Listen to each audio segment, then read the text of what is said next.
Hello, everybody. Welcome. Oops, my camera's a little. Okay.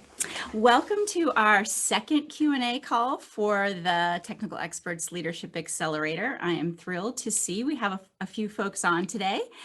So just to give you kind of overview of how we're going to do this, going to welcome the new members that have joined the accelerator since the last call. I'm going to give you a quick overview, kind of a recap of what we've put into the accelerator. I'm going to take your questions. So if those of you who are on the call have questions, feel free to raise your hand or type them in the chat. And if you want to be on video, you can do that. If you would prefer not to be on video, that's also completely fine. I also have a set of questions that people sent me. So we'll spend our time going through the questions. And then I am going to just give you a preview of what's coming up. So that's going to be our run of show for today. Before we start, I need to welcome my co-hosts. So let me see if I can remember how to, there we go. Okay. Hi, Mom. There you go. Okay. Yeah, there we go. Okay. Yes. So this is my mom, Cindy, and she co-hosts this for me. So if you have questions and you decide to put them in the chat, she will be helping me kind of manage that. So let's see, I'm going to just welcome the new members from the our last call. So we had Yasmin from the US. She's actually on the call. She's Dr. Yaz. We had Adolfo from Brazil, Jim from the US, Layla from the US, Francois from the US, and Andrea from the US. So all of those folks joined since our last Q&A call. And Mom, you spent some time just welcoming new members when they join the accelerator. So how has that been going? Oh, I've been having a great time chatting with the members in your community forum, and I see Petre is there. And I loved your chats and your fun fact about being fluent in 4 languages. That's quite impressive. That's really impressive. Very impressive, yeah.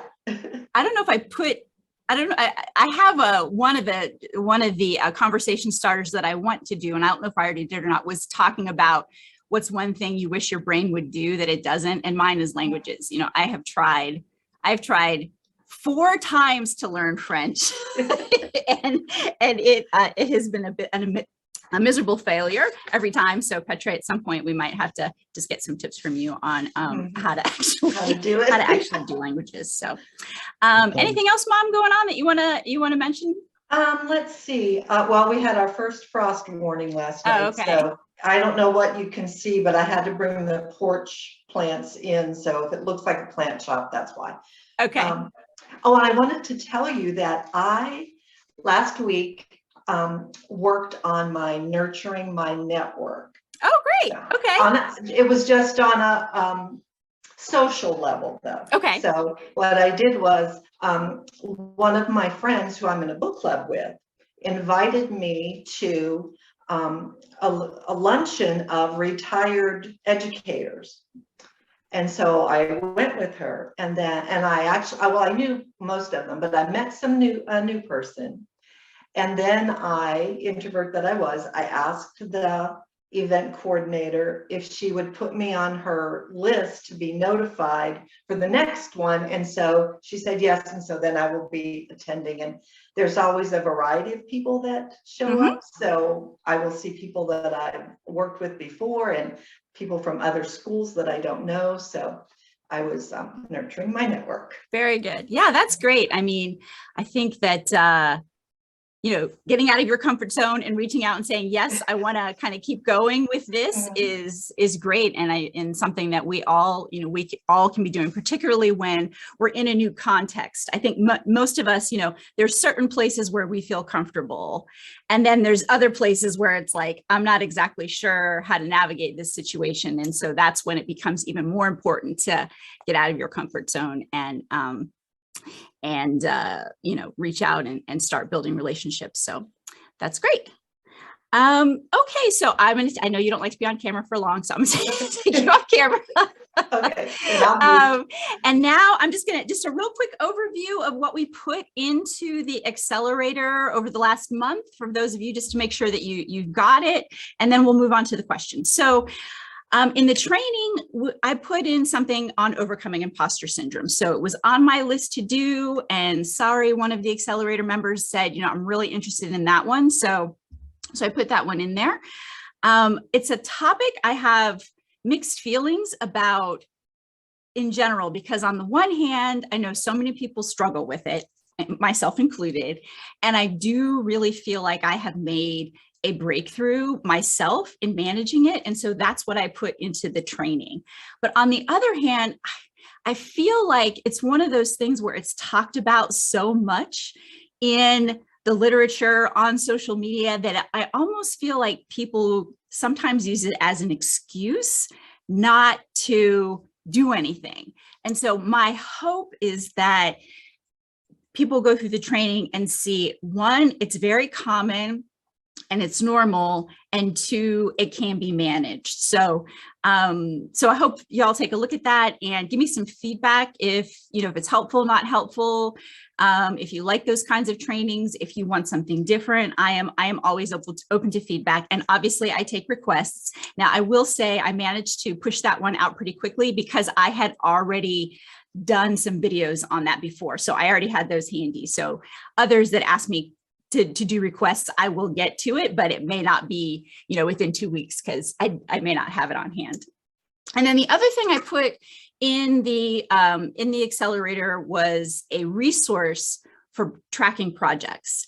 It's very simple. It's a simple spreadsheet, but it is what I think the way leaders need to focus on projects. So many of us have managed the details and the day-to-day of projects. And so we often will use, pretty complex, either spreadsheets or something like Microsoft Project or something like that, and really get into the details. And that's important. However, if you are leading a group or leading a project, you have to really make sure that you personally are focused on holding people accountable to those tasks and not getting sucked down into the details. And so what this simple project tracker does is it lets you just simply ask the question, okay, who is going to do what tasks and by when? And then you can keep track of ahead or behind. And then when you're in the conversations on the meeting, about the projects, you can be kind of focusing on those things. The other thing that I really like about it is if you actually use it to facilitate discussions, then people will have to answer you verbally. And that is a level of commitment. So oftentimes, if you allow people to just input stuff in a spreadsheet on their own by themselves with no one looking, oftentimes you'll get some interesting answers, or maybe a lack of commitment and actually following through. But it's a completely different situation when you're in the room or on the phone together and you say to someone, okay, when are you going to have that done by? And they respond back to you, I will have that done in 2 weeks. It's a completely different, psychologically, a completely different level of commitment. So we want to drive that kind of accountability when you're leading projects. We also threw in some affirmations. I know some people like those. So one in particular on speaking with confidence, because I know public speaking is tough for a lot of folks. So I threw an affirmation in there and some self-reflection questions about being a more confident speaker. So that is what we put in over the last month. Okay, so now we're ready to go to the Q&A part. So let's see, do we have any questions in the chat? Mom? Let's see. Dr. Yaz just said, good morning, I'm in 2 meetings simultaneously. Okay. Thus, I will not be able to come off mute, but I did not want to miss this. So. Okay, great. Well, thanks, Dr. Yaz, for joining. Petri, do you have any questions off the top of your head or something? And do you want to put something in the chat or raise your hand? If not, I'm happy to just start working through the questions that I've got. I've got a list here from things that have come to me through the forum, but I want to make sure that the folks who actually made it live get what they need from me. So I'll just go ahead, and then if you want to, if you can just use the reactions. If you just raise your hand with a reaction, if you happen to have a question, then I can see it and we'll go from there. So one of the questions I got, it says, I'm a new leader and I don't want to overwhelm my team with my demands. So how can I manage getting the work done and not being too pushy? Because, I don't want these people to flee, basically. I don't want them to leave. So that's a great question. And one of the things that you can do is really start to build one-on-one relationships with your team, because you don't really know what they're capable of doing, what their workload is. And if you don't push enough, you're not going to get done what you're accountable for, which is bad for you. And if you push too hard, you may, alienate people or stress people out and and raise the level of dissatisfaction. So there's definitely a tension there. And the way that I like to manage that is really by getting to know the team members on a one-on-one basis. So the first thing I always recommend that new leaders do is to start to have weekly one-on-ones with their team. And the agenda is always the same. And many of you have worked with me in the past, so you may remember this, but it's a 30-minute meeting. It's weekly. 15 minutes, I allow the staff person to just talk about whatever they want to talk about. It's their agenda. So if they want to just give status update of their projects, fine.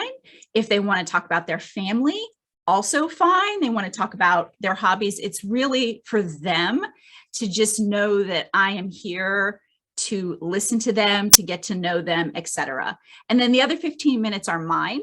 And that is where I will get status updates on the things that I need to know about, in that time frame. And also that's where I may delegate some new tasks. And when you have those weekly one-on-one meetings, you start to build trust and you start to understand what each individual person's capacity is. So that if you say, I need you to do this, then they're going to feel more comfortable saying, okay, yeah, I can. It's going to take 2 weeks, or maybe you can help me understand these other priorities. And is there something that we can take off the list if you need this right away? But you're really only going to know that and learn that through building relationships with the team. So that is where I think it all starts.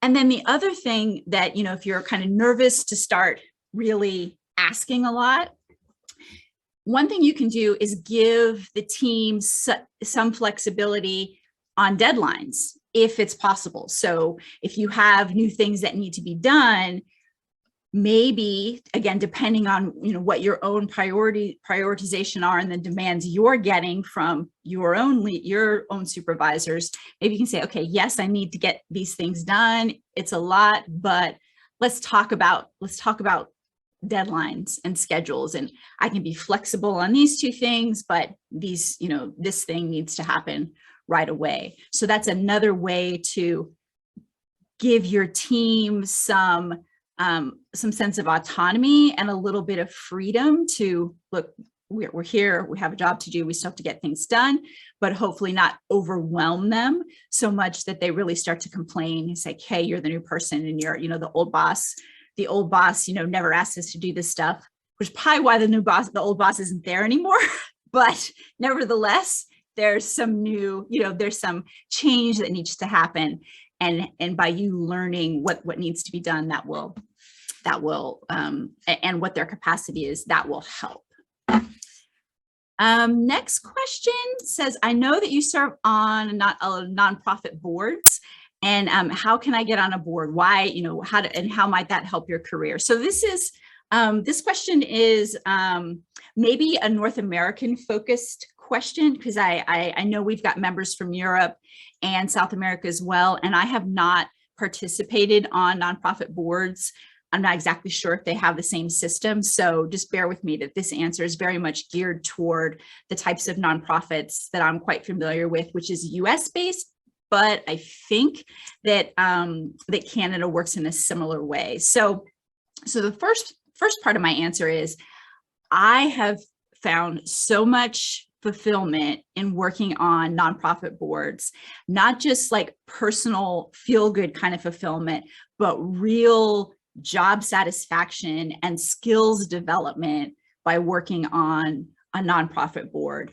And now that I'm an entrepreneur, I see this as a hugely untapped way to build very strong networks with very important decision makers, because the people that sit on these nonprofit boards are often very influential leaders in your local communities. So, and even national, depending on what type of board you're wanting to go on. So I highly recommend that people consider this as not just something that, I'm passionate about this topic, but as a legitimate skills development and network development activity that you may want to proactively pursue on your way to larger leadership roles.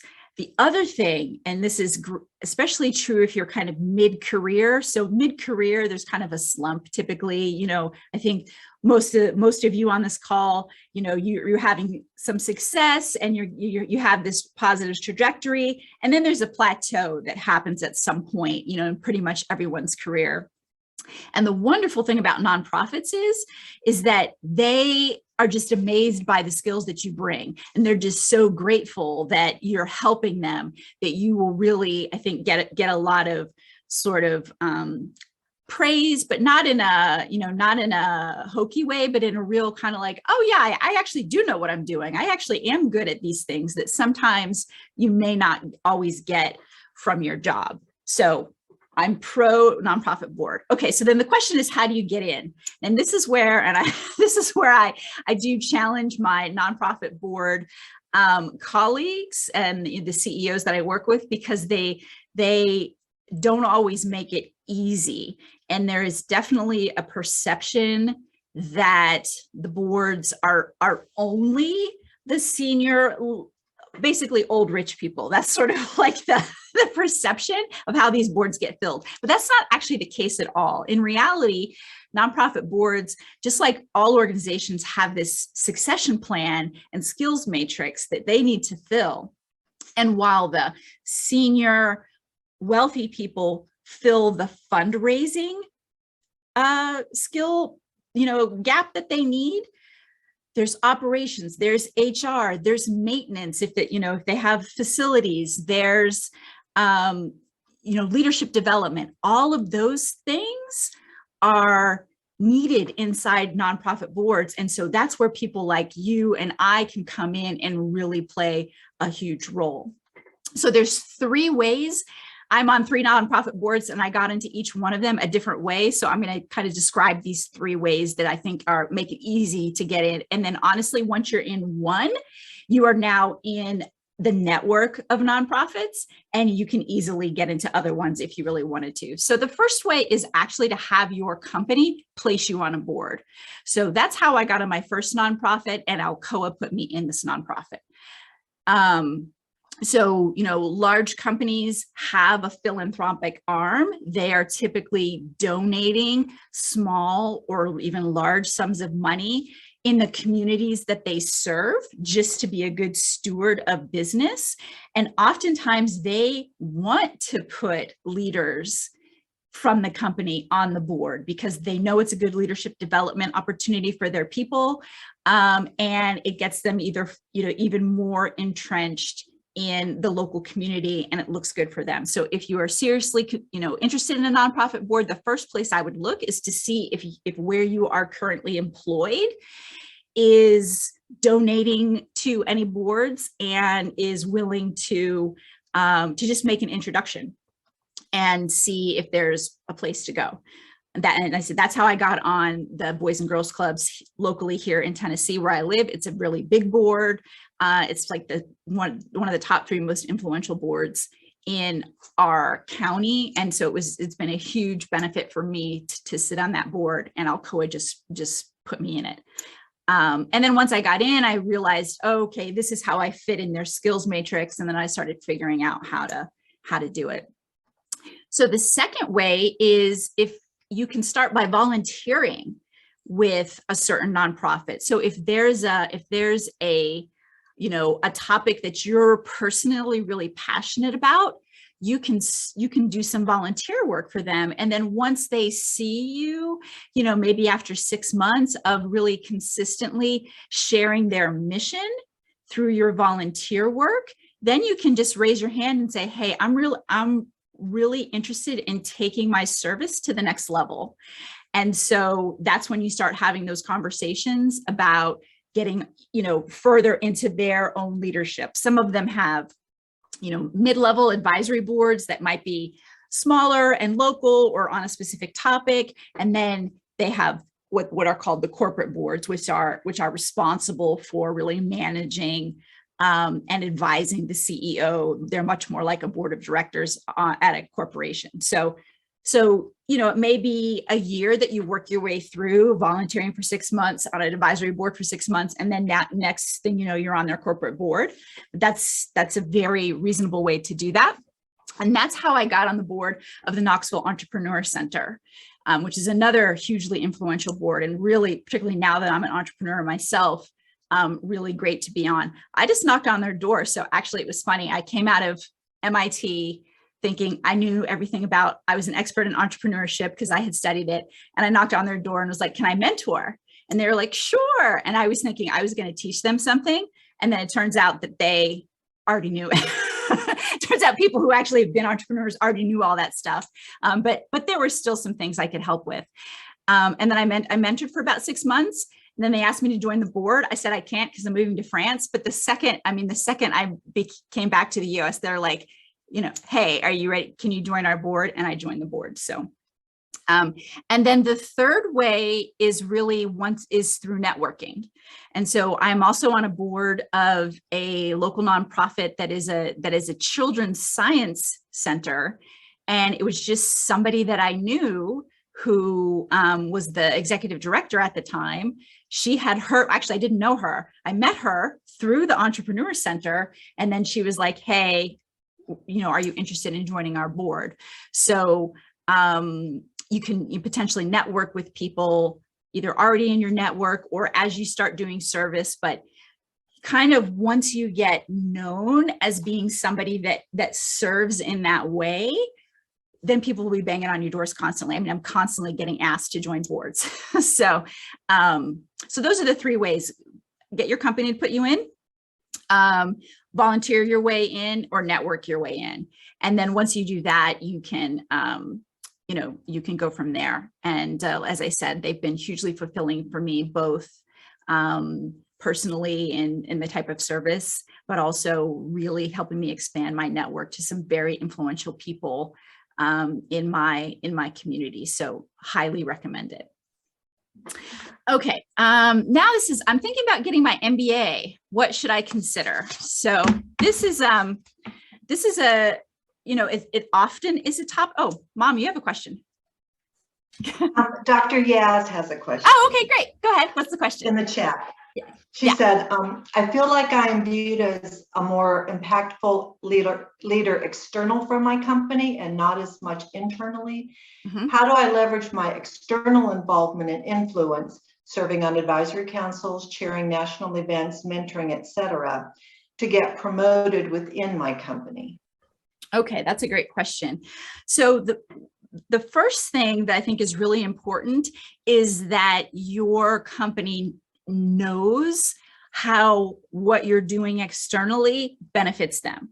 So, even just some brief summaries or some, bullet point highlights, or even a presentation to the leaders in your organization about, hey, I'm doing these things. This is what I've learned. This is how it can benefit us in the various dimensions. I think it's really important that you do that on a consistent basis, and in particular, really probably be repetitive about it. Don't assume that they're grasping it, or that they they heard you at the first time or whatever. But I think that's really the main thing.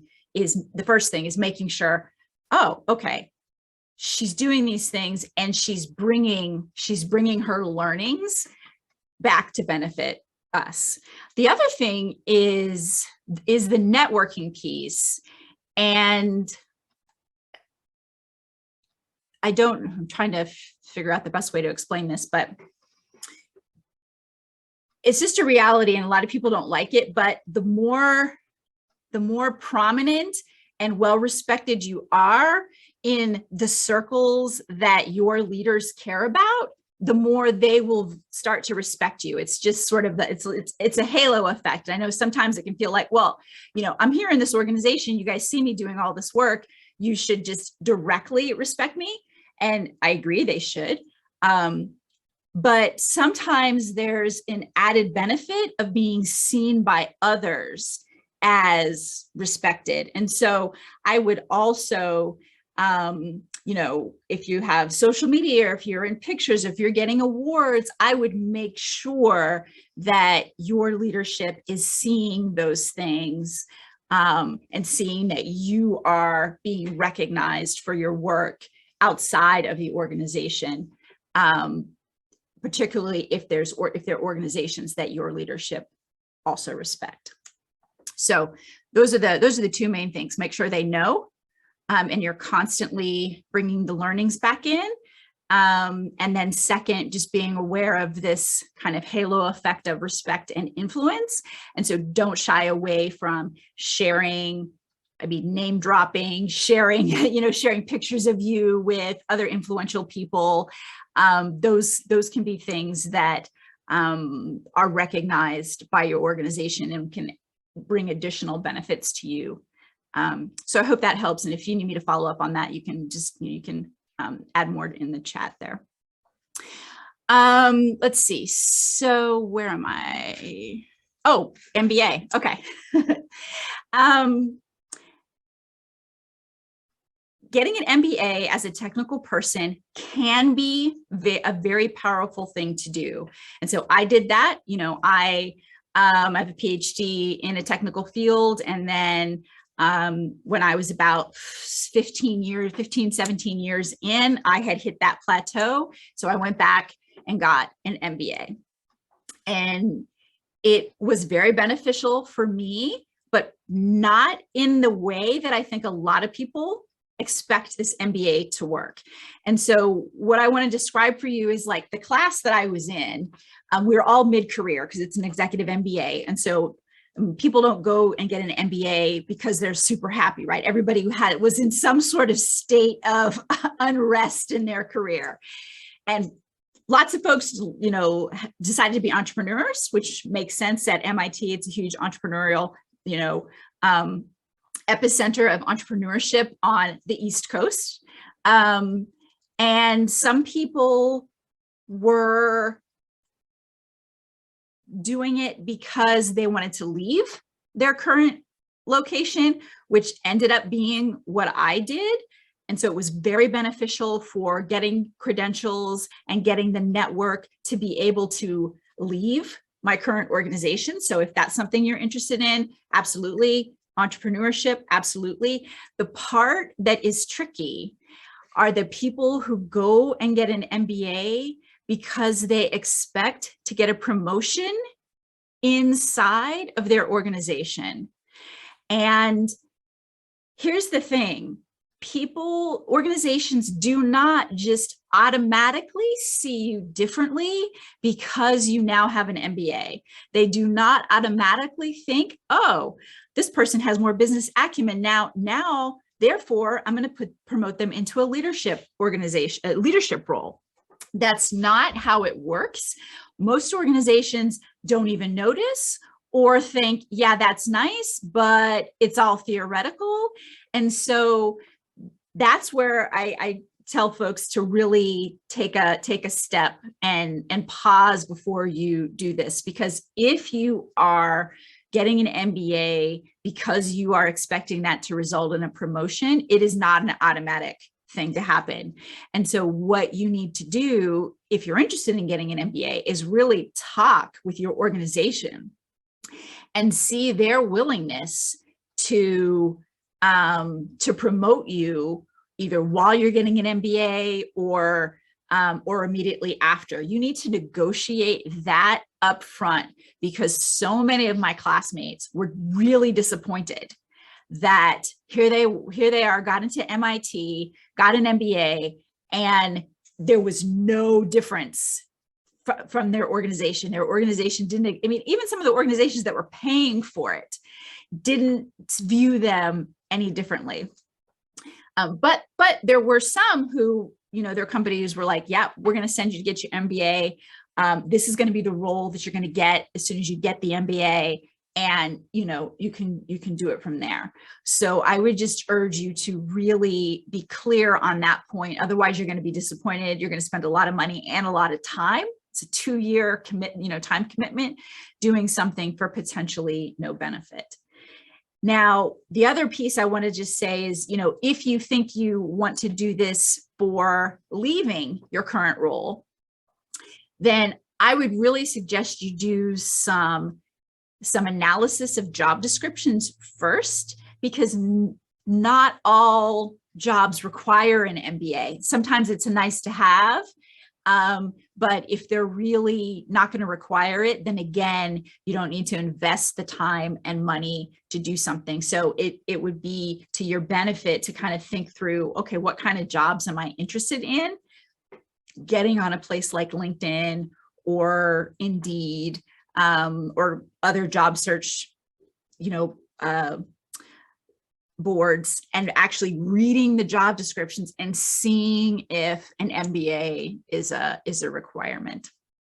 Now, having said that, let me go back to the middle group where it's like, well, if I don't get an MBA, how am I ever going to be seen as a leader? The reason that organizations don't necessarily just automatically say, oh, you get an MBA, you check the box, and now you're a leader, is because they want to see you behaving as a leader, like in front of their very eyes. And so I think the better thing to do is to say, I'm interested in leadership opportunities. Are there any special projects coming up or available now that I could participate in within the company? And when you do that, that allows them to really evaluate you while you're contributing to the organization. And oftentimes that is a much stronger signal to them than going off and getting another piece of paper and bringing it back. So that would be the way I would suggest that you pursue that. If you're thinking, oh, I want to get an MBA because I want to be promoted inside my organization, one, talk to them about it, see if they're going to actually make that happen for you, or see if they're willing to put you just on a special project where you can learn some of the skills and behaviors that mean, show leadership to them while you're on the job and making the contribution. So those are the things I would do before I'd go and make that investment in time and money to get an MBA. Okay. Let's see. So I got a question. When I reach out to people and ask them for mentorship, for them to mentor me, sometimes I don't get a response, or I get maybe a negative response. So this is actually a conversation I was just having with someone yesterday. And so I'll give you a little bit more context behind her question. And so she was reaching out to people primarily through LinkedIn. So these were often people who didn't really know her. And she was rightfully saying, hey, I've been following you. I'm really impressed by, these certain activities or certain accomplishments that you have. And I'm, this is the role I'm in, and I'm, coming up, and I'd like for your help. So, and she's saying, she's not getting any responses. So the part she did well was to really be specific and highlighting the attributes, the qualifications, or the accomplishments that the person had that were interesting to her. So that you should keep. And I suggest that you do that too if you're reaching out to people. The part where I suggested she try something different is asking to be mentored. So for those of us who mentor a lot of people and are constantly being asked to mentor, it is a time commitment. It is a relationship. And to have somebody just come off the street and ask me to do that, one, I don't know exactly what they want from me. We may not have no rapport whatsoever. And I don't have any free time, and most senior executives don't have any kind of free time either. So what I suggested she do instead was be very specific and just ask for one meeting on a specific topic. And then when you do that, which by the way, I always accept that. I mean, almost always. I mean, there's some people who still try to sell me something like immediately, which is just ridiculous. But, if somebody comes to me and is like, Angelique, I admire something that you did. Can I please have 15 minutes of your time to talk about this specific issue?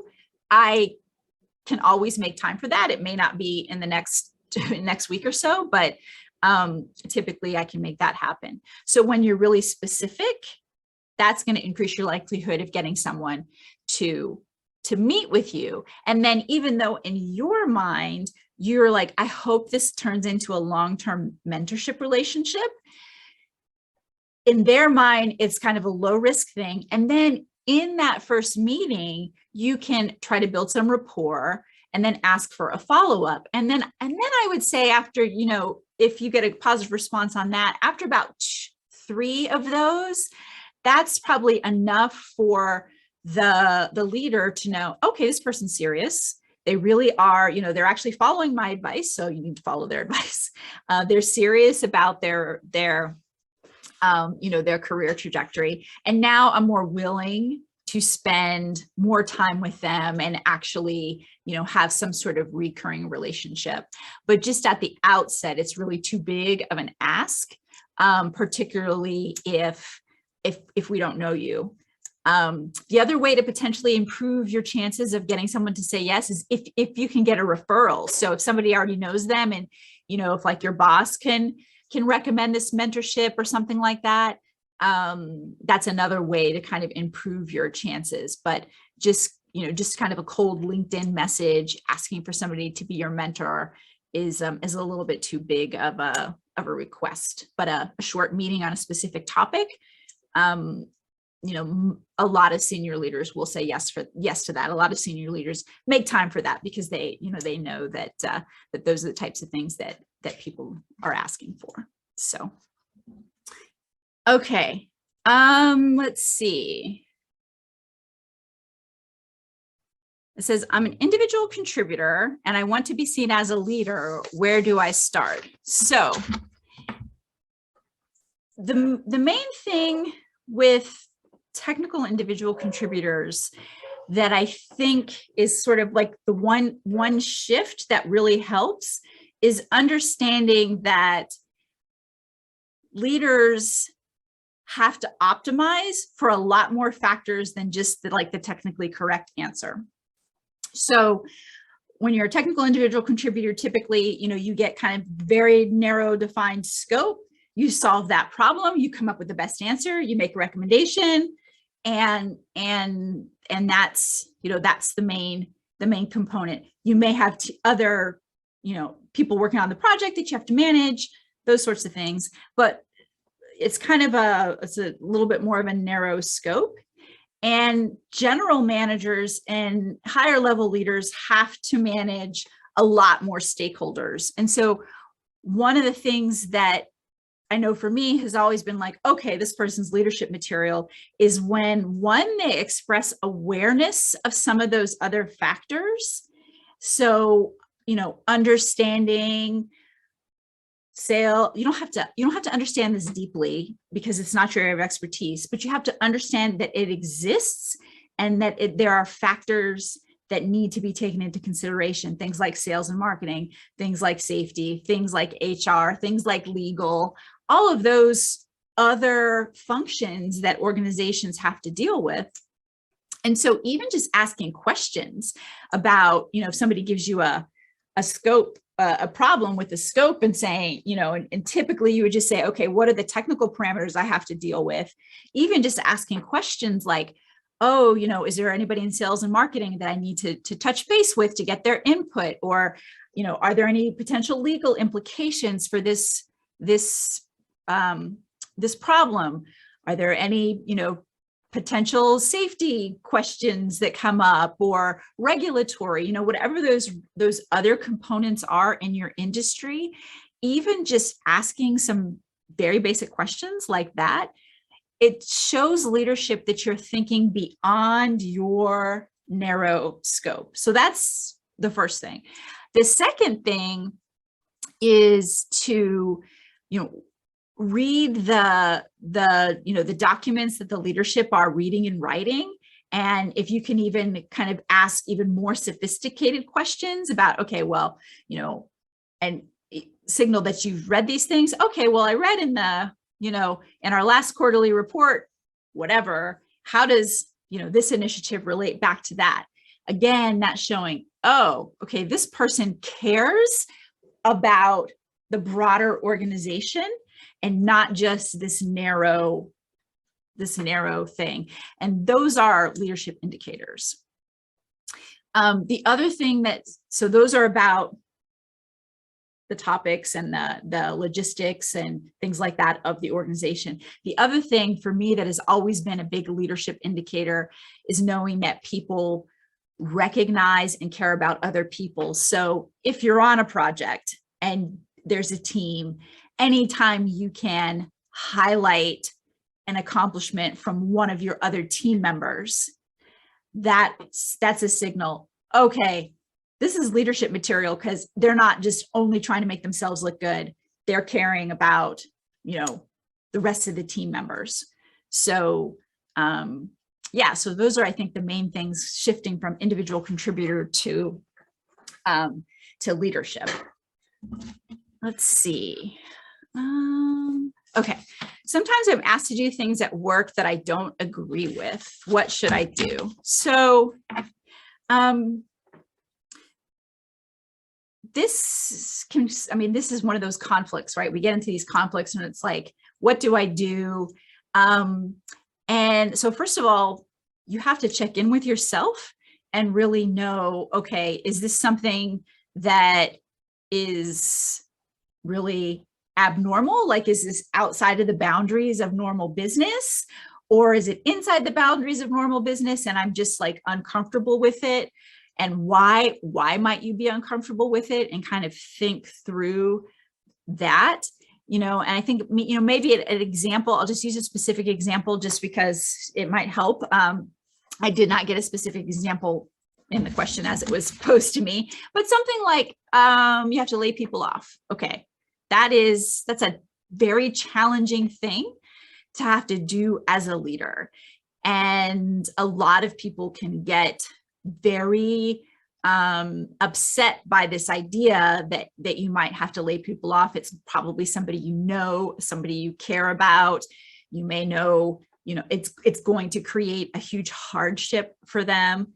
And so the questions you have to ask yourself is, okay, is this my role to do this? Is it, are they asking me to do something that is completely outside of normal bounds of business? Most likely not, but there are, if they ask you to lay off 200 people via Zoom, then you should probably, which we've seen some leaders do, that might give you pause because that's outside of the bounds.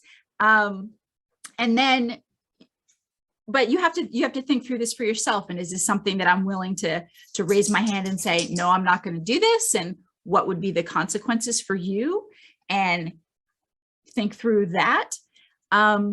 And oftentimes what I find is that when folks get in these struggles, these conflicts of feeling like they're having to do something that is against what they feel is right, if you kind of go through that logical explanation, say, well, actually this is within normal bounds of business and I'm just really uncomfortable with it, you might be able to help yourself in the way you implement things, because you have control over how you execute on some of these on all of these activities. And so maybe it's something, I don't like this. It's not something I prefer to do, but can I implement this in a way that I feel that I feel good about? What's the most dignified? What's the most with care way that I can implement, this thing that I don't really want to have to implement? So that's what I would challenge you to do, or suggest that you do, is one, really check in with yourself and try to understand where the tension is. If it's something that you say, I absolutely cannot do this, raise your hand and say, this is not something I'm willing to do, and understand the consequences, and live with the consequences of your decision. And if it's something you say, well, I guess I'm going to do this, but I'm still not really comfortable with it, really think through, how can I implement this in a way that I feel good about, and then you can proceed that way. So I hope that helps. Let's see. So I'm coming up to being done with my questions. I have one last question on the sheet here, which is about time management and productivity. It's not so much a question, it's just that I've been in 5 or 6 different conversations with people over the last 2 weeks, and everybody seems to be extremely overwhelmed right now. And I don't know if that's just, this time of year, and that's always the way it is, or something in the water here in Knoxville. I don't know, but I wanted to just share with you what I've been recommending to people. So this is one of my favorite books. So it's Getting Things Done. And I really like this methodology for time management. So I just wanted to share that with you all. It's really, folks with technical backgrounds tend to really like this methodology, because it's got a lot of kind of rules and processes in place that you can follow. I kind of do a lighter version of it. The interesting thing about it is that the guy who wrote it actually said he wanted to free up more time to do creative things and meditate. And so even though it's a very technically heavy and process heavy methodology, the end goal was no processes and no methodology, just like sitting on a mountaintop and meditating and painting. I think he's a painter. So I just wanted to share that with you all. I'm going to do a training probably sometime in the next year. I'll share kind of a high level training about how I use this methodology and what I teach to the entrepreneur clients that I have here in town. So, and yep, Mom, go ahead. I saw that we had one question in the chat. Another question. I didn't read it, but I saw something come through. Yes. What's up? Petre would like to know, how do you approach people that are difficult to work with? For example, they hijack meetings and keep them ongoing beyond scheduled time, always need to be right, and oftentimes look for a fight. Okay. Those are difficult people. So there's a couple of different things you can do. So one, I'll start at the end. So looking for a fight. I mean, people like that are often looking to push push people's buttons because it works. So one of the things you can do is to not let that work. And I know it's easier said than done. So, I have very vividly in my mind pictures of certain people who just, I cannot stand. And anytime I'm in the room with them, I want to scream, and actually typically what I do is I'll like roll my eye without even realizing. I'll like roll my eyes at them and sort of turn away and things like that, and make these reactions.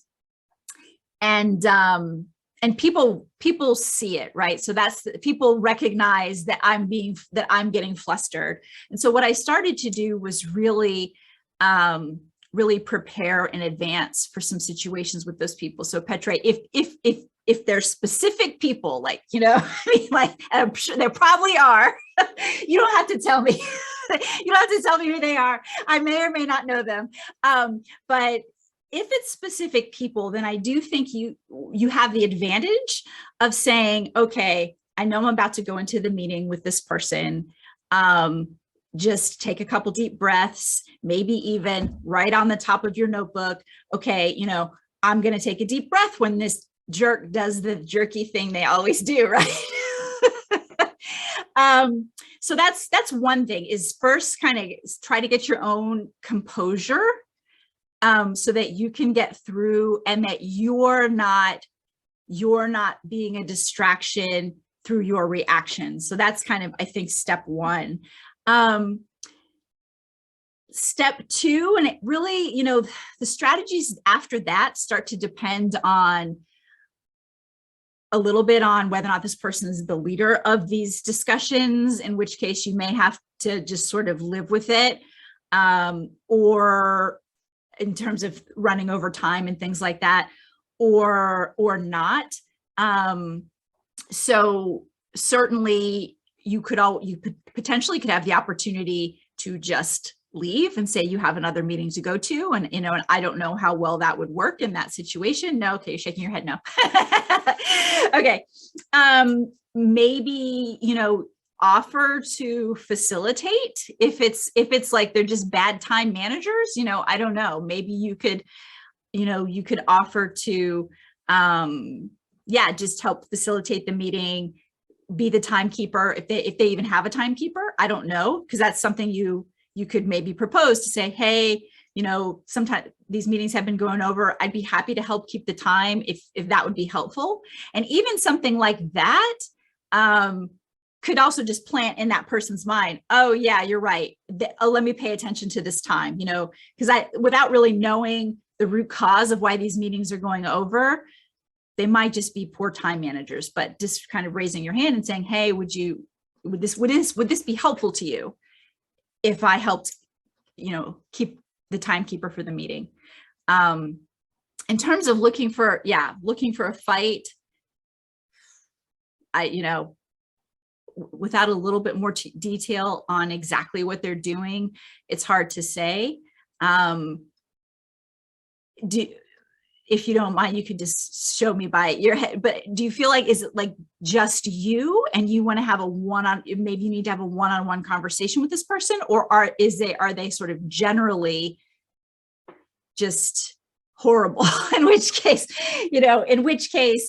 I think really just sort of maybe talking to other colleagues and seeing if you can come up with strategies together could be helpful. Do you have a sense, if you have a sense, whether this person's just doesn't have a clue about like how they're actually behaving and are just, all their meetings are bad, and you know what I mean, which is quite possible. Or if you feel like maybe there's some error that needs to be cleared between you and that person in order to be more effective, in which case you might want to strategize having a conversation. I know you and I are talking one-on-one in a couple of weeks, and maybe that's something we can craft that conversation if you feel like it could be helpful. Yeah. Thank you. Okay. I hope that helps. Any other questions before we wrap up? Okay, so, well, first of all, thank you. And I'm thrilled to have, I honestly, I thought, Mom, and I said that, I thought we were going to go months before anybody joined, because it's hard to, find a time that meets for everyone. So I really appreciate having Yazin Petre on. So what's coming up? In November, I hope you all will find this fun, but we're going to do some personality testing training. So I don't know if anybody has done the Myers-Briggs before. That's the one that I've been trained in and I like, but there's a free online tool to just do this personality test. And then my mom has actually created an individualized coaching summary for each of the different personality tests. So you're going to, if you want to, you'll get online, you'll do the test, you'll get your personality type. And then we have a customized coaching sheet that's going to talk about your strengths and how to leverage your strengths. And then it's also going to talk about some of the challenges you might have with people who are in other personality types. And I actually think that's what the real power of this whole thing, because it's fun to learn more about yourself. But once you kind of understand other people's profiles, what I have found is that I'm like, oh, okay, that explains a lot about why I'm struggling to engage this person or communicate with this person or get their buy-in. And so that coaching sheet will give you lots of tips and tools to help you with that. And then, of course, as we start to do our one-on-one coaching sessions, it also helps me to craft kind of some of the strategies that I use in the one-on-one session. So we're going to do that in November. And then in December, I'm going to keep it light. I know people are super busy, but my mom and I have created our own gratitude journal for this group. So you'll be able to download that and maybe do a little bit of self-reflection as you go into the new year. And then in January, I'm going to be starting what I'm calling member missions. And so these are going to be very focused 30-day sprints to help you get the core deliverables for this membership. So if you recall, there were a set of things that I promised you to get if you join. So like defining your life vision, building a personal board of directors, communicating your value proposition in a short pitch and in a slide deck. So we're going to start doing each one of those in a more focused way, and you can decide to accept the mission or not. And hopefully I'll make it fun. We're going to have some giveaways and stuff like that if you choose to accept the different missions. So that's what we've got coming up. So our next meeting is Wednesday, November 19th at the same time, same place. So hopefully you'll be able to join. And with that, so I promised I'll bring my mom back on and we'll just do our last little thing here, Mom. So Okay. it's going to be our thing. So I got two pictures for you. So can you see? Okay, this is one. So Mom, what's going on there? That is you with when we lived in Massachusetts, you had a guinea pig and you named her Chubby Cheeker. Okay. So you loving up your little guinea pig. And then this one, for whatever reason, people are surprised to learn that I was a cheerleader, like from 6th grade through 12th grade. I don't know why, but so that one, where were you there? That is homecoming at Würzburg High School in Germany. Okay. Yeah. So yeah. Anyway, those are your, that's our, Angie's childhood moment. So, all right. Well, with that, we're going to call it a wrap. So thanks again for joining, and hopefully we'll see you next month. Okay. Bye everybody. See ya.